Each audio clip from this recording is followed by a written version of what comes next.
Y educar, lo hemos dicho, en la misma comisión, una vez lo hemos dicho, que no es solamente transmitir conocimientos, ¿no? Transmitir contenidos, sino que implica otras dimensiones. O sea, transmitir contenidos, hábitos y valoraciones. Y los tres juntos.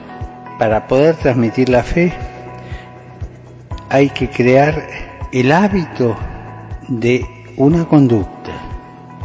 Hay que crear la recepción de valores que la preparen y la hagan crecer. Si solamente queremos transmitir la fe con contenidos, será una cosa superficial o ideológica, que no va a tener raíces. La transmisión tiene que ser de contenidos con valores y hábitos de conducta, ¿no?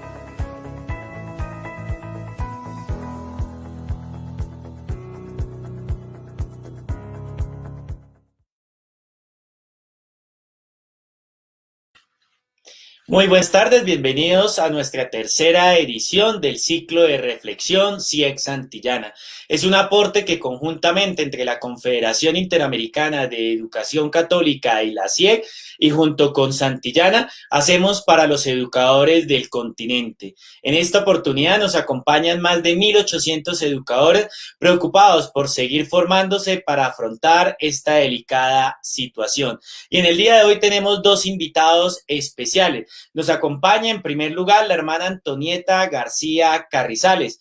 La hermana Antonieta García es presidente del Consejo CIEC. Buenas tardes, hermana, bienvenida. Así bien, buenas tardes. Gracias, hermana. La desde Colombia y la hermana desde el Perú acompañándonos hoy en esta jornada. La hermana no solo es presidente del Consejo CIEC, sino también la hermana superiora general de las Franciscanas de la Inmaculada Concepción de Perú, Fundación Peruana, y la hermana también lidera el Consorcio de Centros Educativos Católicos del Perú.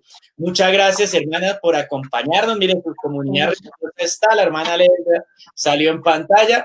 Gracias por acompañarnos, hermana. La hermana nos va a acompañar como moderadora de esta tercera edición.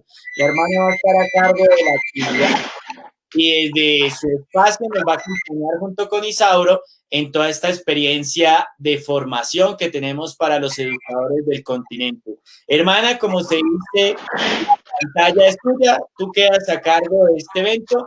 Gracias por acompañarnos y por su apoyo siempre a la Confederación Interamericana. Queda dueña de la tarde, hermana. Muchas gracias. Gracias, Oscar. Paz y bien, queridos hermanos y hermanas de América. Esta tarde, ante ustedes tenemos una personalidad muy importante, Isauro Blanco. En este momento él se encuentra en Francia, pero desde allí se conectará con nosotros. Él es filósofo, pedagogo, psicólogo educativo y clínico, reconocido en Latinoamérica y España por su extensa y exitosa trayectoria como conferencista y como asesor de padres, alumnos, profesores y directores de escuelas, universidades y empresas de América y Europa. Asimismo, destaca por su participación en congresos internacionales, sus artículos en revistas y prensa y su participación en varios programas de radio y televisión. Ha dedicado su vida profesional a la enseñanza y la investigación de sistemas de desarrollo cognitivo, socioafectivo y neurofísico, ocupando funciones directivas en diversas instituciones. Es también pionero en la aplicación del coaching para la formación de profesores y directores. Aquí tenemos a Isauro Blanco, quien hoy día disertará El aprendizaje empieza en el corazón. Tema muy importante y significativo, sobre todo para el momento que nos toca vivir. Adelante, Isauro, bienvenido. Muchas gracias, hermana. Agradezco mucho a la CIEC esta posibilidad de conectarme con profesores, con directores de nuestros países.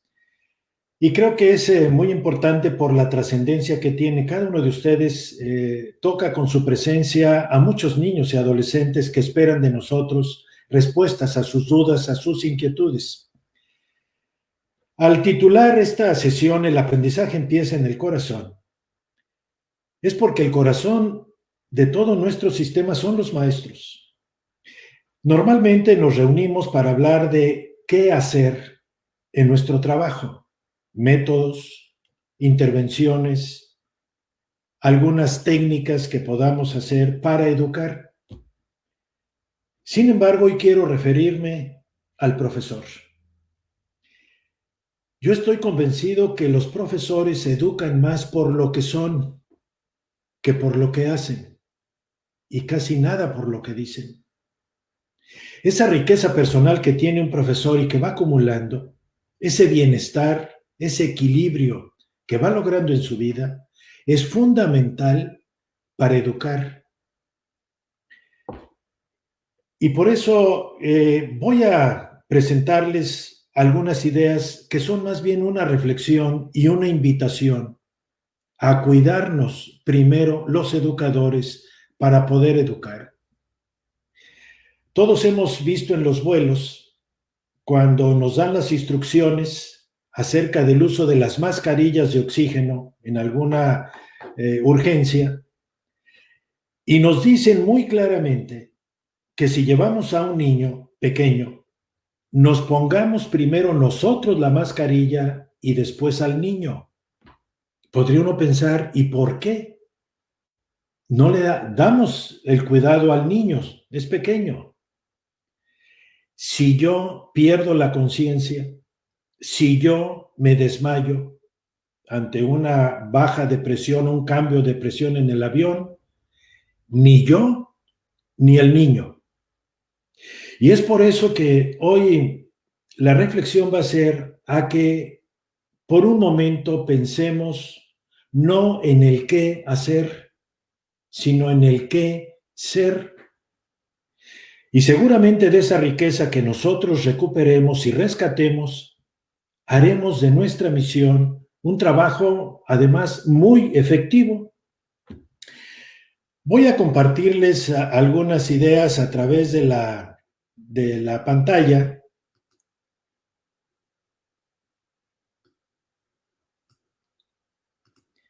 Y quiero empezar con esta reflexión.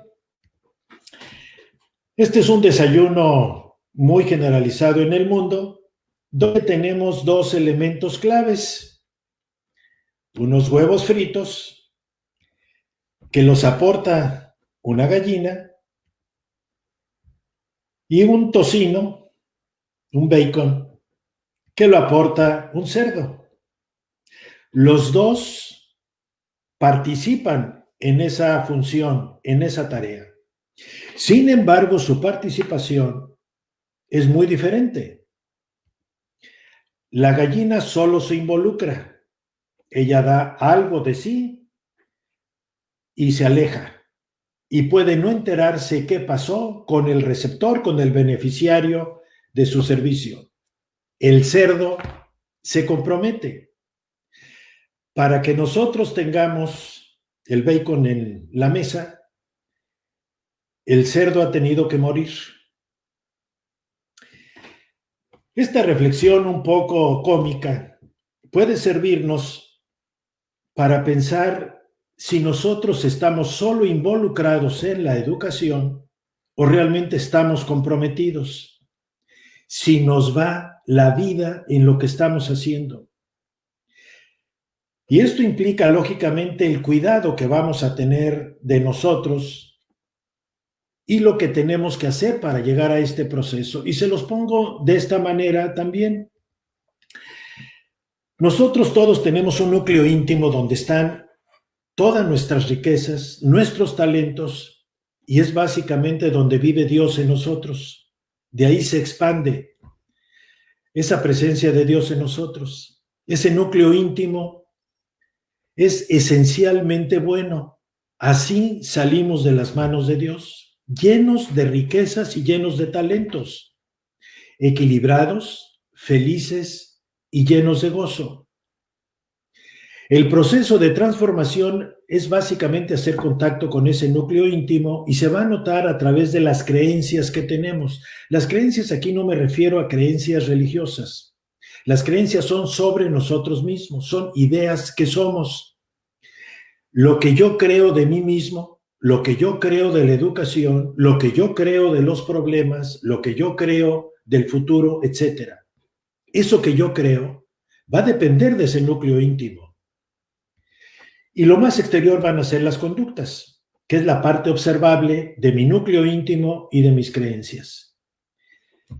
Si yo quiero que mis conductas, en este caso educativas, todo el trabajo que hacemos con nuestros destinatarios, quiero que sea realmente productivo y sea efectivo, no puede ser un mero maquillaje exterior, ni pueden ser conductas estudiadas, parte de ese núcleo íntimo, que necesita estar en una ebullición constante y necesita ser alimentado para que llegue a creencias que son las posturas que asumimos mentalmente y emocionalmente ante la vida, y según estas creencias, nosotros vamos a generar automáticamente conductas o positivas o negativas frente a lo que está sucediendo en la vida.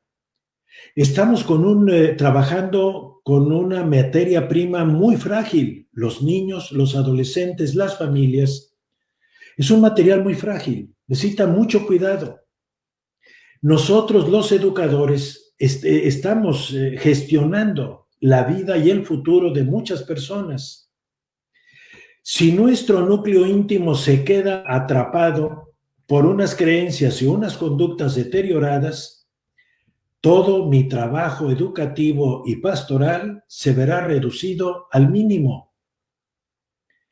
Otra forma de verlo es, primero yo voy a atender mi propia metamorfosis. Ya ni siquiera es una transformación, es cómo me transformo constantemente en una mejor persona.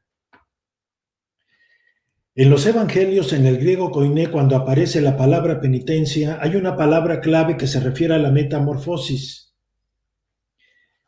Y quiere decir cómo hago de una manera diferente mi vida. Porque es metanoia. Metanoia en griego significa un cambio en la forma de percibir la vida, es un cambio en mi propia existencia. Y esa es la penitencia. Quiere decir que nosotros, primeramente, si queremos ser buenos educadores, yo tengo que ver cómo me encuentro yo y cómo me cuido yo. Esto nos lleva a cómo mejoro mis sistemas de creencias, de las cuales se van a derivar unas conductas y además una formación continua, pero personal. A mí me preocupa mucho que en los colegios estamos demasiado volcados hacia el quehacer y a veces muy poco al qué ser de los profesores. Necesitamos tiempo donde nosotros podamos verbalizar cómo nos sentimos, cómo vivimos, cómo estamos ante la vida, nuestros temores, nuestras angustias. Aquí entonces viene la transformación institucional que tiene que ser sistémica. Si cada profesor de un centro educativo va haciendo su propia metamorfosis, lógicamente la suma va a dar un resultado que ese resultado es mayor que la suma de sus partes. Esa riqueza es expansiva por naturaleza y esto nos da por resultado una educación de calidad. Voy a salirme un poco de aquí para contarles una historia.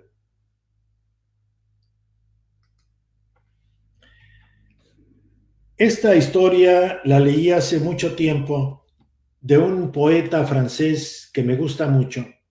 Él se llama Charles Péguy.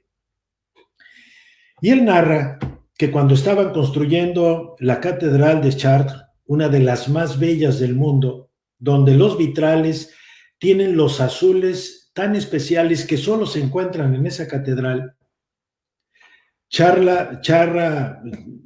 narra Charles Péguy que un viajero pasó mientras la construían y vio a los canteros haciendo los bloques para construir la catedral. pero vio que había diferentes actitudes en los canteros. Había un grupo, por un lado, con una cara de molestia, de rabia, picando piedra, y les pregunta: señores, ¿qué es lo que están haciendo ustedes? Mal encarados, molestos, llenos de ira, le responden: ¿qué no se da cuenta? Estamos aquí picando piedra.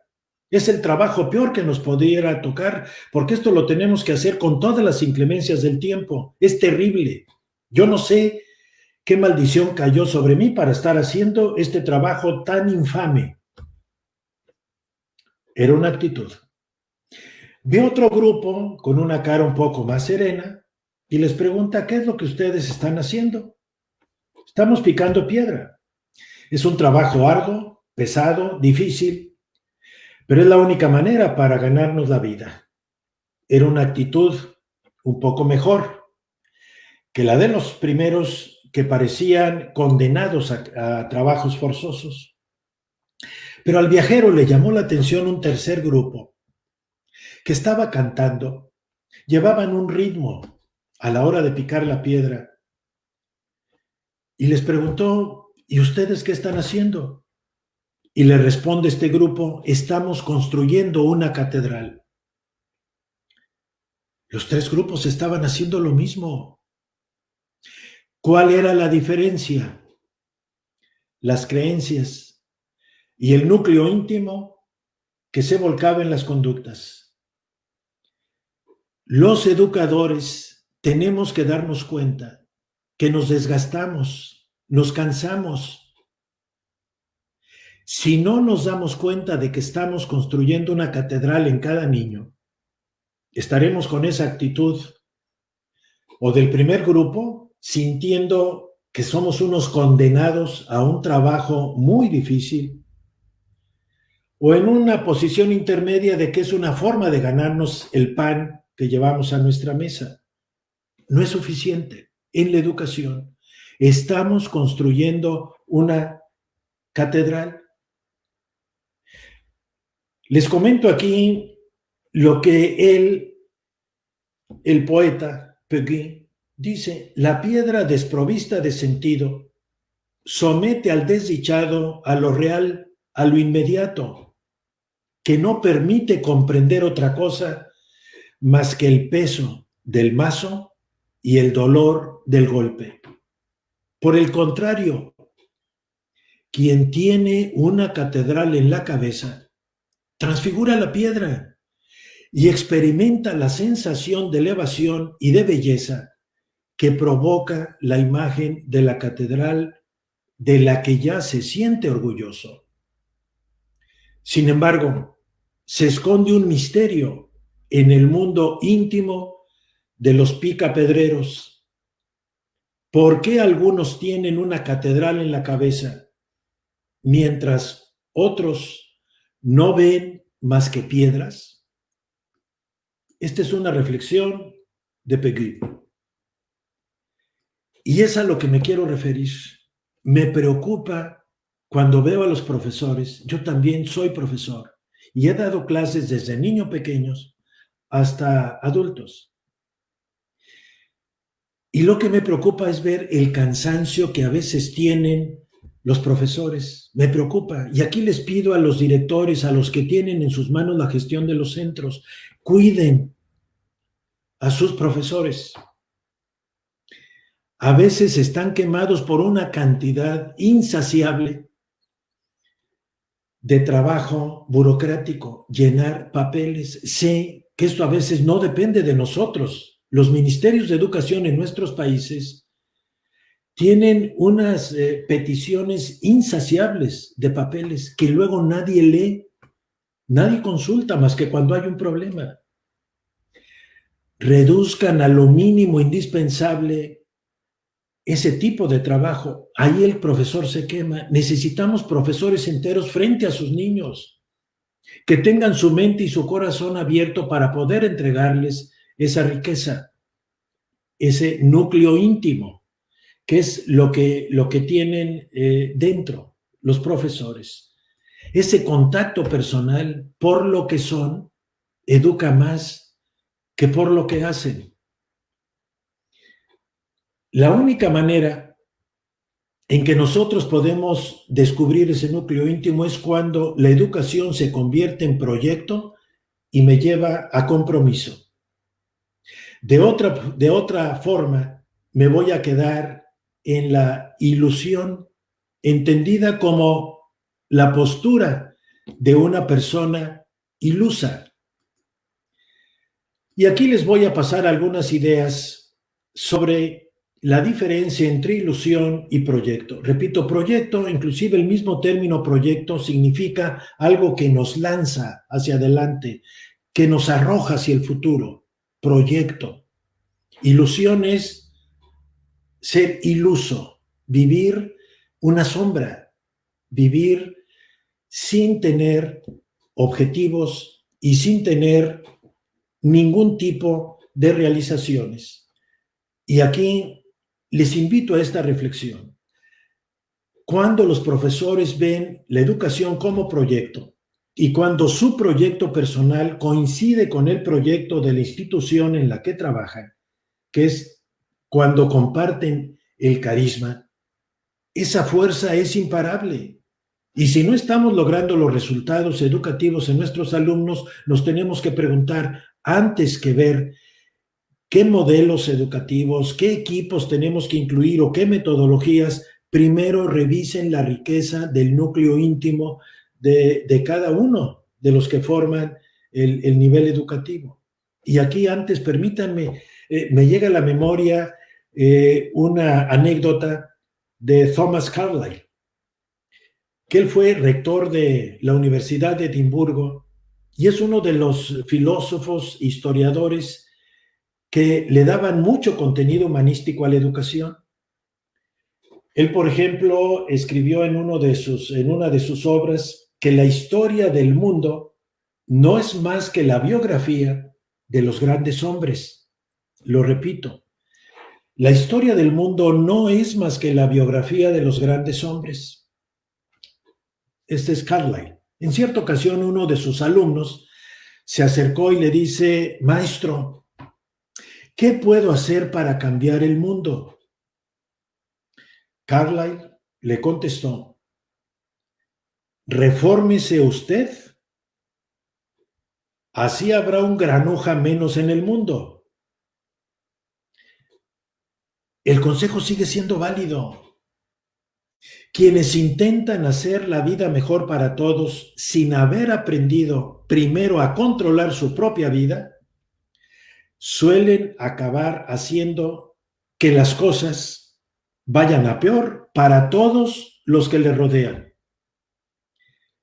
Cámbiate a ti mismo. Tú tienes que ser el cambio que quieres ver en tus alumnos. Ahora nuestros niños tienen miedo, tienen incertidumbre, están tristes porque han perdido una parte de su vida. Viven en la incertidumbre porque los padres a veces tienen en peligro su trabajo o lo han perdido ya. Y ese miedo, esa incertidumbre, espera, el niño siempre voltea a ver cómo están los adultos, qué nivel de seguridad le transmite el adulto que le rodea. Los profesores somos esos multiplicadores de bienestar porque tenemos un proyecto en nuestra vida y estamos comprometidos con él. Cuando el espíritu se encuentra agotado, se orienta hacia el pasado y atiende ilusiones. Los profesores ilusos no hacen innovación, no miran al futuro, no miran a lo lejos. Están centrados en el presente, están viendo la piedra. Primer grupo al que se refiere Peggy. Maldicen su situación. Inclusive el segundo grupo es un medio de ganarse la vida, no es su proyecto. El único que ve como proyecto es el picapedrero que tiene en su mente la catedral. Pero si estamos agotados, vamos a caer en la ilusión. Gran parte del trabajo a veces que hacemos en las reuniones de profesores es, no vamos a hablar de metodologías, no vamos a hablar de organizaciones, ni de currículum, ni de horarios, vamos a hablar de nosotros, cómo nos encontramos, cómo nos sentimos.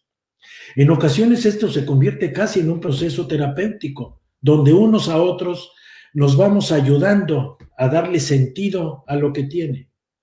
El picapedrero que veía la catedral le encontraba significado a su trabajo.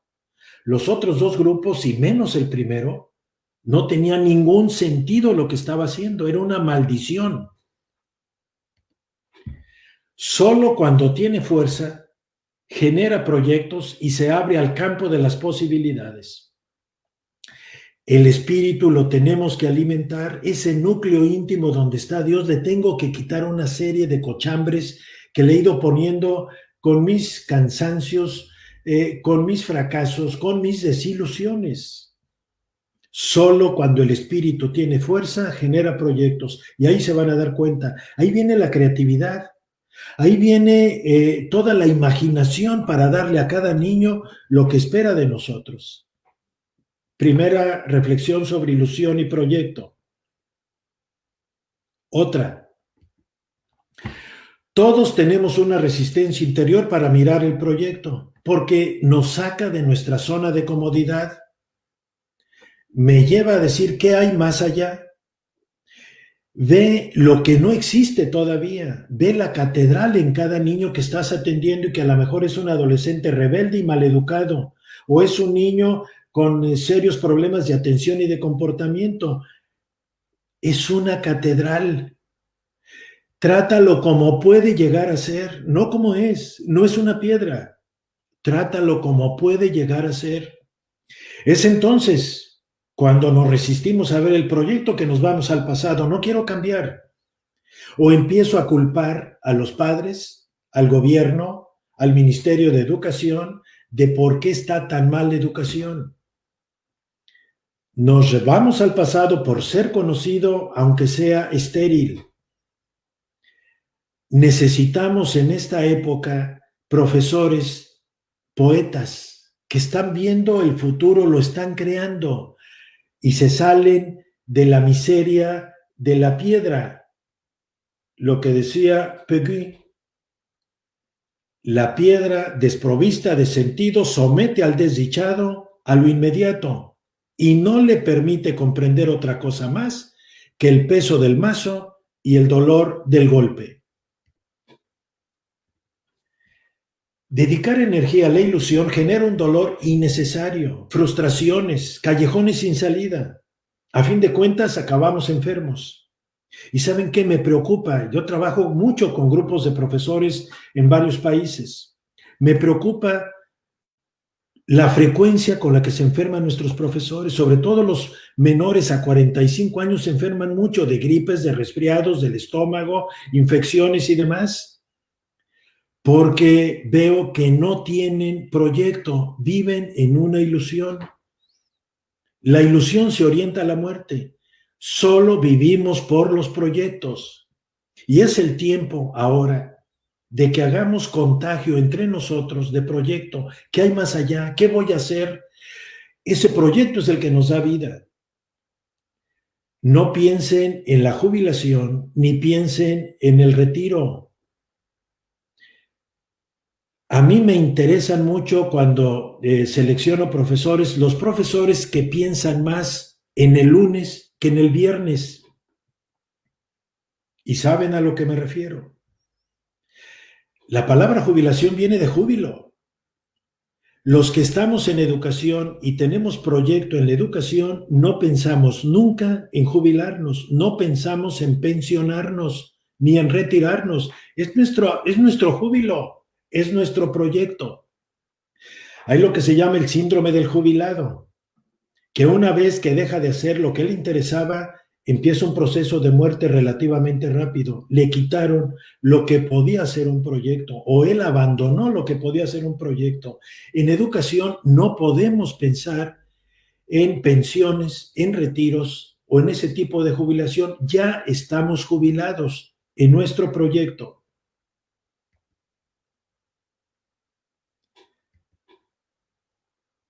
El destino tiene que ver con proyectos personales. En cambio, las ilusiones se refieren a proyectos ajenos y nos mantienen en proyectos de otras personas. Por lo mismo estamos constreñidos.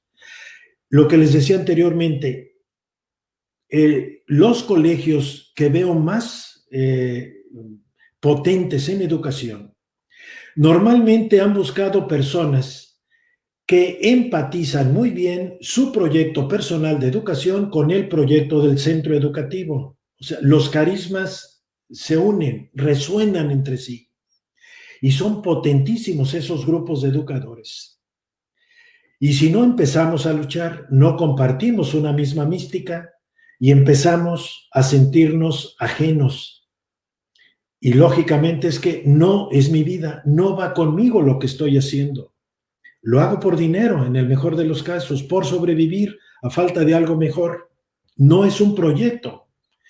Nuestro trabajo no es un medio de subsistencia, es un proyecto de vida. Eso da significado a nuestra existencia y precisamente es el origen de la felicidad duradera.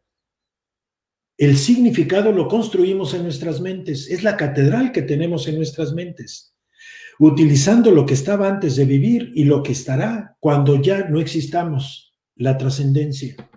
Historias y sueños es parte de nuestro proyecto. Los niños tienen expectativas, son muy pequeños, todavía no arman un proyecto. Los adultos tienen proyectos, los adultos verdaderos. Para lograr este cambio necesito ocupar mi lugar como profesor sin resistencias. Yo voy a contagiar a mis alumnos de proyectos que no vivan solo para sobrevivir económicamente, sino que tengan esa grandeza de buscar su propio proyecto en la vida. Cuando nosotros ya encontramos esta identidad, cuál es mi proyecto, alimento mi núcleo íntimo, tengo la catedral en mi mente, es entonces cuando me puedo considerar un buen educador. Hermana, pues si le parece, vamos a pasar a las preguntas de manera que podamos dinamizar también esta parte. Muchas gracias, Isauro. Yo creo que has establecido con nosotros esta tarde, veo los comentarios, una reflexión muy profunda sobre el verdadero sentido nuestro como educadores. Qué interesante cuando tú dices que los profesores educamos más por lo que somos que por lo que decimos.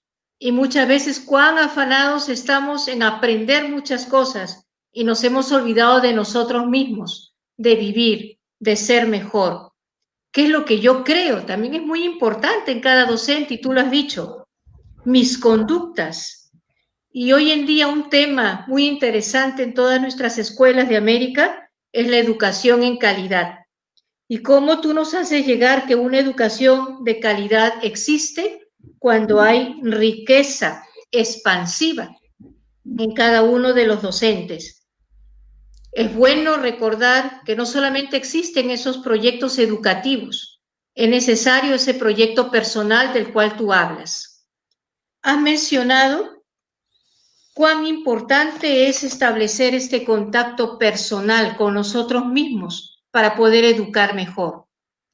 En este momento en el cual vivimos situaciones difíciles, creo que en el mundo entero, y en este momento mucho más golpeados en América por la pandemia, ante estas situaciones familiares, socioemocionales, laborales, económicas y hasta políticas que se nos presentan y que afectan nuestra salud mental y emocional. Y a veces, por mucho que se tenga un plan, nos invade más el miedo, la desesperanza, la angustia, el estrés. ¿Qué pautas inmediatas tú nos podrías dar para no perder de vista que ese aprendizaje empieza en el corazón? ¿Cómo fortalecer la educación del corazón en nuestras escuelas? Bien. Inclusive aquí me voy a referir sobre todo a lo que tenemos que hacer primero con nosotros, como profesores. Miren, yo siempre en los sistemas educativos en los que he trabajado, siempre he considerado que el aprendizaje, las conductas y los estados de ánimo dependen de un triángulo equilátero. Por un lado hay factores cognitivos, hay ideas, hay creencias, hay percepciones de la realidad, hay interpretaciones de la vida. Un segundo lado de este triángulo son los factores socioemocionales, pero a fin de cuentas lo que yo pienso de una realidad luego genera una emoción. O sea, si yo pienso esto es terrible, lo pienso, yo voy a sentir miedo automáticamente. Si yo pienso que una persona es antipática, voy a sentir antipatía. O sea, hay una relación entre lo que pienso y lo que siento. Y finalmente hay un lado que es el lado fisioneurológico. Ese lado es muy, muy primitivo, pero es nuestra primera parte. Somos muy primitivos. Yo a veces veo a los profesores muy agotados porque duermen mal, no duermen lo suficiente. Yo quiero decirles que todos los estudios neurológicos en los que me he metido, todos afirman que en el sueño nuestro cerebro hace procesos de recuperación que no los hacemos nunca durante el día. Necesitamos tener profesores completos. No necesitamos mártires, gente muerta, que está hecha pedazos en el trabajo. Y lo primero a veces les digo es algo tan primitivo como decir, cuídate, duerme tus 7, 8 horas que necesitamos los adultos. Y un sueño reparador. La falta de sueño hace que luego nosotros estemos más irritables, tengamos menos paciencia, o sea, las emociones empiezan a cambiar y luego sentimos culpa. No estoy cumpliendo con mi propuesto, con mi propósito de atender bien a mis niños, hoy estuve verdaderamente fuera de control, y no es una cuestión emocional. Primero es, duerme tus 7, 8 horas, es lo primero que vas a hacer. La otra parte es, yo sí creo que los profesores necesitan tiempo para la reflexión y para el silencio, ese núcleo íntimo. Es muy lento, necesita paz y necesita silencio, y en este mundo tan acelerado, el silencio para muchas personas significa ansiedad y significa un poco desesperación. No saben qué hacer cuando están en silencio. El profesor necesita la reflexión, necesita pensar. Y es por eso que, repito, todo el trabajo que implica esos resultados estériles, como es mucho el trabajo burocrático, le quita trabajo al profesor para decir, a ver, piensa, reflexiona, medita. Hemos tenido que estar buscando lo que ahora se llama el mindfulness como sustituto a lo que ya venía de nuestra religión desde sus orígenes. Cristo se fue 40 días al desierto, al silencio, al reposo, a estar con él y atender su núcleo íntimo. 40 días antes de iniciar su misión. Si él lo hizo, nosotros necesitamos 40 veces 7 estos retiros. Y hay veces que en nuestras reuniones de profesores tenemos que empezar a trabajar, decir, hoy vamos a reflexionar. Una forma en que sacamos también toda la ansiedad y la angustia, el miedo, es verbalizarlo. Todos los procesos de resiliencia que veo, aquí hay un autor en Francia que me encanta, que se llama Boris Cyrulnik, y él habla que precisamente lo que salva de un trauma es que yo convierto mi historia en relato y entonces lo puedo gestionar porque lo pongo en palabras. Si no, ese sufrimiento, ese dolor se enquista y empieza a generar mucho problema. Veo también que entre los educadores a veces encuentro mucho problema de relación con su padre y con su madre, aun cuando hayan muerto. Hay rencor. Nosotros sacamos nuestras relaciones básicas de las primeras relaciones seguras que tenemos, y es con papá y con mamá. No le podemos reclamar nada a papá y a mamá, hayan hecho lo que hayan hecho, porque me dieron el regalo más grande que es la vida. Y con frecuencia cuando estoy con grupos de profesores, hay un gran número de personas que están en un proceso autodestructivo porque no están en paz con el origen de su vida, con papá y con mamá. Y no se trata de perdonar, hayan hecho lo que hayan hecho, es gracias, te venero. Es la única relación saludable con el origen de nuestra vida. Estos elementos, insisto, sé que son profundos y es difícil en tan poco tiempo a veces profundizar esta parte, pero ya con que se vayan inquietos y digan por dónde puedo yo buscar respuestas, pero ya van inquietos, ya genera un proyecto que es donde estoy, no me gusta, no te quedes ahí, busca otra parte, genera un proyecto, mira hacia lo lejos, lánzate hacia el futuro. Cuando el profesor está así, hace a los niños muy buenos. Miren, esto casi lo sintetizo. Yo me eduqué con los salesianos. Estaba internado en secundaria porque donde yo vivía en el norte de México no había secundaria, era un pueblo muy pequeño en esa época, y yo tenía un tío salesiano y él me llevó a un internado a estudiar la secundaria. Yo recuerdo que había un cura viejo, el padre Pedroni, un italiano, que era nuestro confesor. En esa época él confesaba directo. En esa época, cuando yo era niño, todavía eran los confesionarios en que estaba uno a los lados y no se veía nada. Él confesaba adelante. Nos gustaba confesarnos con él porque, por un lado, parece que estaba dormido, entonces decíamos, bueno, ni se entera de nuestros pecados. Y además, no dejaba penitencia. Dijo, uy, pues espera una ganga. El padre Pedroni, al terminar, siempre decía solamente: sé bueno, hermanito. Era lo único que decía. Con el paso del tiempo crecimos, me encontré con otros compañeros ya adultos y le preguntaba, oye, ¿te acuerdas del padre Pedrón? Sí. ¿Qué te decía? Resulta que a todos nos decía lo mismo: sé bueno, hermanito. ¿Ustedes creen que ser el secreto? Esas palabras, cualquiera las pudiéramos decir. No era ni el mensaje, ni era la técnica, era él. ¿Por qué ese viejo nos cambiaba la vida? Él, lo que decía Carlyle, ¿quieres cambiar el mundo? Cámbiate tú y el mundo cambiará.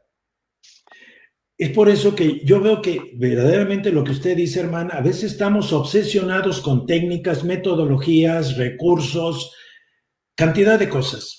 La educación, y lo decía el Papa en el video del principio, son valores, actitudes, posturas ante la vida. Curiosamente, los mejores sistemas que están en el mundo hoy, y que he visto cada vez que han hecho reformas educativas, todas las reformas educativas de Singapur, de Finlandia, de Nueva Zelanda, primero han puesto en el centro valores y actitudes, y las asignaturas están en el exterior.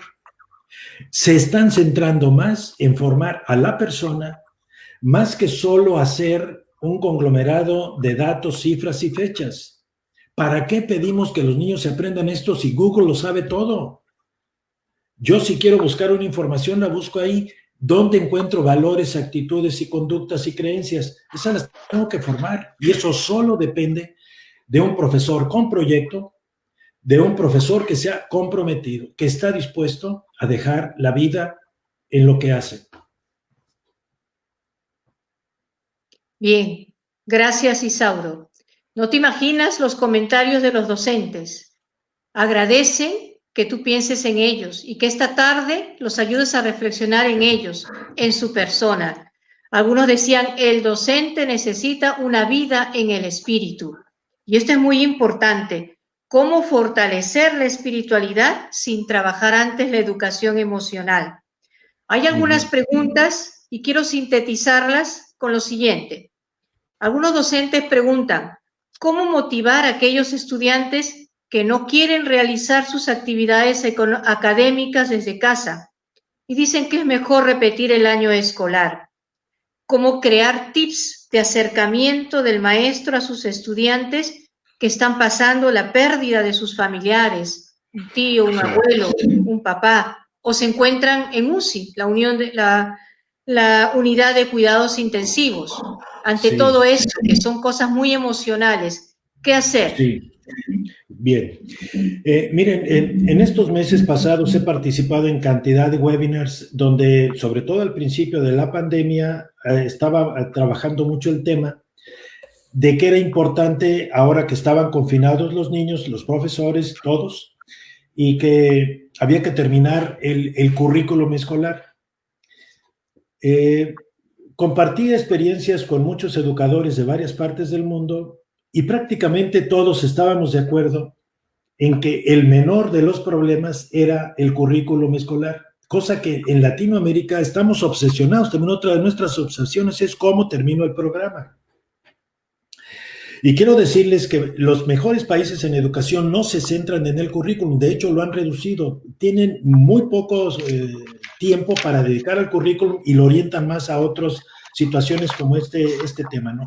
Entonces, cuando un adolescente, un niño, está lleno de dolor, es la tristeza, por el dolor de un bien perdido, su cabeza no da para más. El dolor, la tristeza, el miedo, tiene que ver con supervivencia. Es o ataco o huyo. Y si no puedo hacer ninguna de las dos, me paralizo. El caso que proponen de este adolescente que dice prefiero repetir el año es un caso de tristeza extrema que a veces puede llegar a los primeros niveles de la depresión adolescente. A mí me preocupa el nivel de depresión que estoy observando en niños, en adolescentes, y que cada vez es más numeroso en adultos, la depresión. Y aparece porque no sabemos gestionar la vida. Una de las reformas educativas que me gusta es la que está haciendo Francia, la inició el año pasado. El ministro de Educación es un educador. Por primera vez veo, en estos países que haya uno que no es político, que es educador y que esté en el Ministerio de Educación. Él escribió junto con Edgar Morán un libro que se llama Aprender a Vivir. Y él dice, en realidad la escuela no es para aprender contenidos académicos, porque sobre todo ahora Google lo sabe todo. ¿Para qué quiero que el niño se lo aprenda si lo puede sacar de cualquier dispositivo? Le tengo que enseñar a vivir. Y uno de los elementos es cómo gestiono el dolor, la tristeza, la ira y demás. Yo les voy a sugerir, últimamente terminé una herramienta que está en una plataforma que gestiona Santillana, que está en ese programa Hacia Adelante. Hicimos un screening de bienestar emocional. Screening es como una radiografía. Y lo que hice fue primero buscar cuáles son las emociones activantes que están haciendo que los niños se sientan mal. Y puse básicamente miedo, tristeza, ira. A veces el niño cuando se siente invadido por esta pena se enoja con la vida porque dice, ¿por qué me tocó esto a mí? ¿Por qué se murió mi abuelo al que quería tanto? ¿Qué hizo él o qué hice yo? ¿O qué no hice para que pasara esto? Y no se explica y siente ira, siente rabia. Y finalmente, lo que es como emoción activante, la angustia. Si un niño está invadido por estas emociones, no tiene cabeza para más, pero tampoco nosotros, Tampoco nosotros tendríamos cabeza para más. Lo que pasa es que a veces fingimos muy bien, tapamos muy bien las cosas y los ponemos en la sombra. El niño no puede y lo saca a flote y dice, no me importa nada. Una vez que se mide eso, luego puse también algunos elementos que son como aliados. Por ejemplo, el optimismo. ¿De qué manera le enseñamos al niño el optimismo? ¿De qué manera le enseñamos la motivación intrínseca?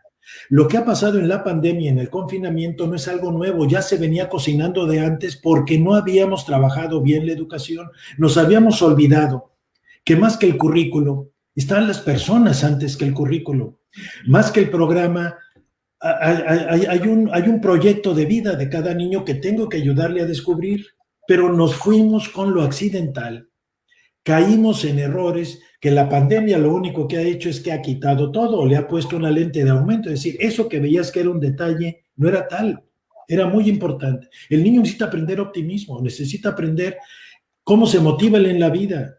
Hacerlo a estas alturas, lo primero que tengo que ver es cómo lo salvo de esa tristeza en la que está metido este niño, cómo lo atiendo, y lo primero es que lo verbalice. Si no te sientes mal, habla y dilo como lo sientas. Cuando hay una pena muy grande, es como cuando hemos comido algo echado a perder y lo tengo todavía en el estómago. Todo el alimento nuevo que me llegue se contamina y creo que eso le está cayendo mal. No. Primero, a veces, aunque es muy molesto, el niño necesita vomitar, sacar de alguna manera lo que tiene echado a perder dentro de él. Al niño no lo escuchamos y a veces menos al adolescente. Y son ávidos de escucha. Pero estamos nosotros con nuestra cabeza en otra cosa y no vemos al niño, no vemos el alma adolescente que espera que lo escuchen, que hable, y no que siempre estemos dándole recetas y respuestas o utilizando todo lo que nos diga en su contra. ¿Cómo va a hablar? La verbalización es fundamental y es uno de los principales elementos que ponemos ahí. ¿Qué capacidad tiene el niño de verbalizar? Y estamos viendo que es baja. Un tercer bloque de esta screening del que les estoy hablando tiene que ver con cuáles son las conductas que ya nos anuncian que ya aquello va a más grave y hay que atenderlo. Y son alteraciones en el sueño, alteraciones en la comida, disruptividad o violencia. Entra también algo de la depresión que puede entrar ahí. Como decir, si ya aparecen este tipo de conductas, estas manifestaciones, quiere decir que aquí la intervención es urgente.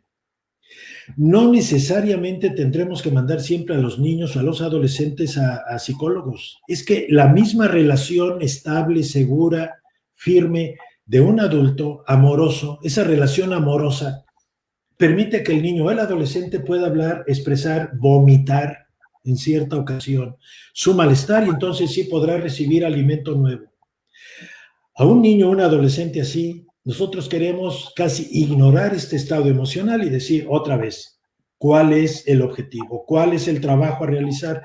No es el qué hacer, aquí lo importante es el qué ser de este niño. Esto lo hemos perdido mucho en la educación y eso que decimos que somos humanistas y que en nuestro enfoque cristiano, decir, a ver, explícame entonces dónde cabe en este modelo cristiano una gente que sufre y que le estás diciendo, a ver, ¿cómo te motivas para acabar el curso escolar y para hacer tus deberes? Hay elementos anteriores, vitales, que son estratégicos antes de esto que me están pidiendo. O sea, esa visión es ilusión precisamente. Eso no es proyecto. Primero es cómo realmente entiendo y amo al niño y que él sienta que es amado y que es escuchado. Esto implica un trabajo interior muy grande, es una transformación. Yo por eso hablo de metamorfosis, o sea, de ese gusano, de esa larva que somos ahora, o de ese capullo, de ahí tiene que salir una mariposa. Entonces parece que no tiene nada que ver, a eso me refiero con metamorfosis. Necesitamos un cambio, y este momento tiene que servirnos. Los programas, los currículums escolares no están siendo la clave para los aprendizajes, y repito, hay países que ya hicieron ese cambio desde su estructura ministerial educativa, ya lo hicieron y los he visto cómo están funcionando y al principio parece eso una herejía en educación, pero estoy hablando de Finlandia, de Singapur, de Nueva Zelanda, aquí mismo en Francia, están haciendo ese cambio y a los profesores les está costando sangre, sudor y lágrimas poder entrar en esa nueva realidad. Hay mucho comentario de los docentes que están aquí presentes y en todos ellos van reconociendo que necesitamos hoy más que nunca docentes por vocación en la escuela, que sepan dar amor a sus estudiantes, enseñar a vivir. Creo que ese es el gran reto que hoy en día tenemos los docentes. Pero aquí en esta reunión también hay directores y preguntan los directores, ¿qué hago con los docentes para poderlos motivar a este cambio, a que realmente ellos entiendan que tenemos que ser una catedral? ¿Qué hacer? Sí. Preguntan los directores. Yo igual aquí les sugiero a los directores, primeramente tengan reuniones con ellos, aunque sea así online, y permitan que hablen, cómo se sienten, qué les preocupa en su vida. Muchos profesores se callan muchas cosas y tienen que asumir una postura de bienestar y de equilibrio que los niños lo detectan, que estamos actuando, estamos fingiendo porque entra en nuestro guión, en nuestro papel. Yo sí les sugiero en esto el tener un contacto personal, sobre todo con aquellos que sabemos que están sufriendo más, porque el dolor lo que hace es que muchas veces nos encierra en nosotros mismos y no nos permite ver el proyecto, es supervivencia pura. Yo sí creo que tiene que ver mucho con la elección que tenemos de las personas y luego tenemos que elegir a las mejores personas y luego cómo las formamos pero no me refiero técnicamente. La mayoría de los problemas que veo en los colegios en el mundo no es por problemas técnicos de que no sabe la asignatura o no conoce la vida. No. Son problemas personales. Tratan mal a un niño, le gritan, son impacientes, son violentos, no logran hacer espíritu de equipo con sus colegas. Hay un problema de autoridad, problemas con la innovación, se razona ante las ideas. O sea, son problemas que no son técnicos, son personales. Pero no hemos visto nada sistemáticamente. Miren, yo inclusive en este aspecto, yo me ofrezco a que si ustedes me permiten, porque sé que en un momento así es muy difícil darles una respuesta completa, si me envían las preguntas o me organizan las preguntas, yo puedo luego enviar, no sé, a través de quien me digan, alguna serie de respuestas y de sugerencias un poco más explícitas o más específicas, porque si no, sé que este tiempo afloran muchas inquietudes, pero el tiempo obviamente nos va a cortar todo esto. Entonces, yo no quiero dejar esto abierto y quiero transmitirles esta situación. Inclusive les doy mi correo personal, mi correo para el que quiere escribirme, también le contesto. Mi correo es tal cual mi nombre, Isauro Blanco, seguido y con minúsculas, orange.fr, las iniciales de Francia, orange.fr. Porque a veces les puedo sugerir artículos o tengo ya algo escrito. Hay algunos libros que pueden ayudarles en este aspecto. Hay uno que se llama Aprender Haciendo. Lo pueden buscar en Amazon y es de SM, del editorial SM, Aprender Haciendo. Ahí hablo mucho porque de cómo atender a los profesores, porque es un libro sobre coaching escolar. Para mí el coaching es ser profesor de los profesores y en cierta manera el director tiene que ser más que un administrador, es un acompañante de los profesores. Entonces, en ese libro doy muchas sugerencias y muchos elementos, inclusive pongo algunos test que primeramente hay que aplicarlos, y también están esos test en la plataforma de HabilMind. Muchos de los proyectos de HabilMind, bueno, todos están dirigidos por Santillana, entonces ahí también pueden obtener ustedes información, o los que lleven algunos sistemas de Santillana pueden entrar a HabilMind, pero si no también pueden entrar indirectamente a HabilMind, hábil como de habilidades y mind de mente, M-I-N-D, HabilMind. Ahí están estas pruebas, estos cuestionarios, pero en el libro yo les pongo cuestionarios de estilos de comportamiento para que detecten cómo es cada uno de sus profesores y tratarlo como él necesita ser tratado, no como yo quiero ser tratado, como él necesita ser tratado. Y otro para análisis de problemas y toma de decisiones a nivel directivo. O sea, en ese libro pueden encontrar ya sugerencias, sobre todo para aquellos que son rectores o directores. Muchas gracias, Isauro. Sabemos que a través de CIEC vamos a seguir comunicándonos siempre contigo, porque es importante este camino que no termina, es un camino de siempre, es un camino en el cual estamos, ¿no? Muy bien, así gracias. Quisiera darte unos minutos para que puedas terminar la presentación de esta tarde. Muy bien. Miren, voy a poner una reflexión y prácticamente les pido que lo vean como una meditación a realizar. Voy a quitar el sonido aquí de mis auriculares.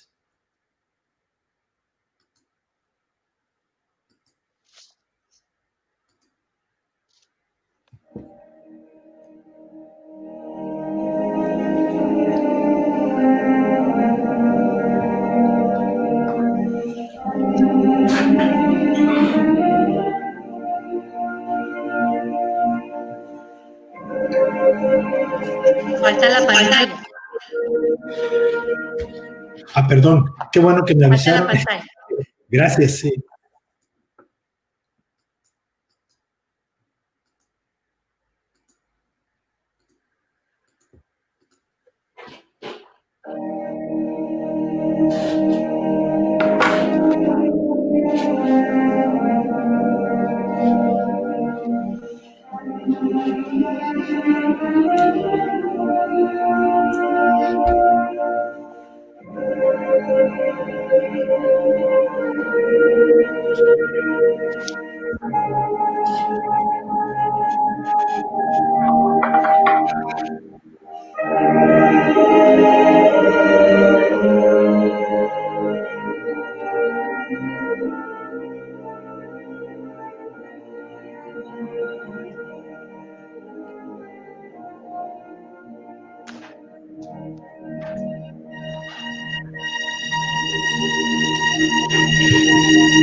Isauro.